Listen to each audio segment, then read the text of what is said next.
यहाँ पर प्रश्नों के उत्तर हमें बताए गए हैं। चलिए, हाँ मैंने कीड़ों को फूल पर आते देखा है, वे मधुमक्खियाँ तथा तितली थी। अब देखिए प्रश्न 2, कॉपी में चित्र बनाकर उनमें रंग भरना है। तो इस तरीके का चित्र बनाना है, आपको रंग बना है। प्रश्न 3, वे फूल पर क्यों आते हैं पता करो। वे फूल पर पराग चूसने आते हैं। प्रश्न 4, जब मधुमक्खियाँ उड़ती है तो कैसी आवाज़ करती है, वह आवाज़ आपको निकालनी है।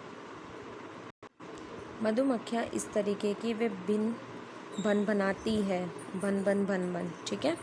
इस तरीके से आपको प्रश्नों के उत्तर लिखने हैं। अब यहाँ तक हमने जानकारी ले ली। चलिए अब इसके आगे।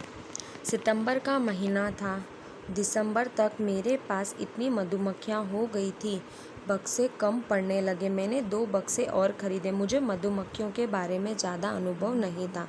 कई बार मधुमक्खियों ने मुझे काटी, इससे मेरे चेहरे और हाथ सूज जाते थे। दर्द भी बहुत होता था, पर कहती किससे, यह काम तो मैंने अपनी इच्छा से शुरू किया था। चलिए आगे। पता करो, तुम्हारे आसपास के इलाके में मधुमक्खी के काटने पर क्या लगाते हैं।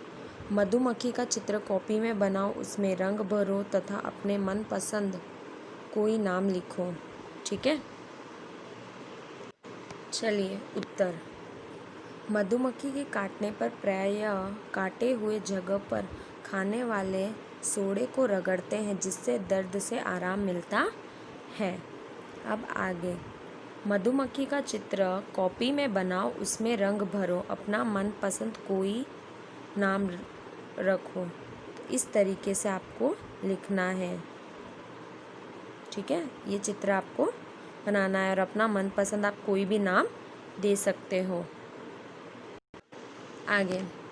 लीची के फूल फरवरी में खिलते हैं। मैंने अपने चारों बक्सों को लीची के बगीचे में रखा। मुझे हर बक्से में 12 किलो शहद मिला, जो मैंने बाजार में बेचा। मुझे अपनी पहली कमाई में अब मेरे पास 20 बक्से हैं। अनीता के 20 बक्से की कुल कीमत क्या होगी, हमें यह पता करना है। देखिए, अनीता के कुल बक्सों की कीमत क्या होगी। एक बक्से की कीमत 2000 रुपये, अतः अनीता के 20 बक्सों की कुल कीमत 2000 गुणा 20, तो कितने हो जाएंगे, 40,000 रुपये थी। इतने पैसे अनीता को मिलते थे। अब आगे। मैं रोज़ साइकिल से कॉलेज जाती हूँ। कॉलेज से गांव 5 किलोमीटर दूर है, शहर में है। जब मैं कॉलेज जाती हूँ तो माँ मधुमक्खियों के लिए चीनी का घोल तैयार करती है। पिताजी मधुमक्खियों की देखभाल करते हैं और बक्से से शहद निकालते हैं। अब तक तो अच्छी तरह जान गए होंगे आसपास के। चलिए आगे। सभी गांव के लोग उसे पहचानते हैं। वह गांव की सभी बैठकों में जाती और लोगों को समझाती है कि पढ़ना सबके लिए कितना ज़रूरी। कुछ लोगों तो उस पर हंसते भी हैं, लेकिन अनीता को अपना काम करना है और वह करती है। देखिए, इस चित्र में आपको बताया हुआ है। आगे। अनीता होलसेलर बनना चाहती है, जिससे वह मधुमक्खियाँ पालने वाले को शहद की सही कीमत दिलाने में मदद कर सके। चलिए आगे।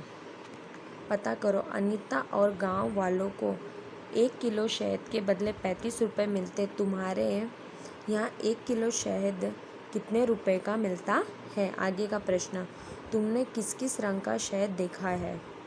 क्या तुम्हारे घर में शहद इस्तेमाल होता है, किस किस काम के लिए होता है। चलिए आगे। प्रश्न जो हमसे पूछा गया था। 1, अनीता और गांव वालों को 1 किलो शहद के बदले 35 रुपये मिलते। तुम्हारे यहाँ 1 किलो शहद के कितने मिलते हैं। उत्तर, मेरे यहाँ 1 किलो शहद के 250 रुपये मिलते हैं। आगे। प्रश्न 2, तुमने किस किस रंग का शहद देखा है? मैंने सुनहरे तथा भूरे रंग का शहद देखा है। आगे का प्रश्न, क्या तुम्हारे घर में शहद का इस्तेमाल होता है? किस काम के लिए? हाँ, मेरे घर में शहद का इस्तेमाल होता है। हम लोग शहद के साथ रोटी के साथ खाते हैं और वह बहुत ही स्वादिष्ट होता है। ठीक है, चलिए आगे। हर छत्ते में एक रानी मक्खी होती है जो अंडे देती है। छत्ते में कुछ नर मक्खी भी होती है। छत्ते में बहुत सारी काम करने वाली मक्खियाँ भी होती है। ये दिन भर काम करती है। शहद के लिए फूलों का रस ढूंढती है। जब किसी मक्खी को रस मिल जाता है तो वह एक तरह का नाच करती है और दूसरी मक्खियों को पता चल जाता है रस कहाँ है। ठीक है।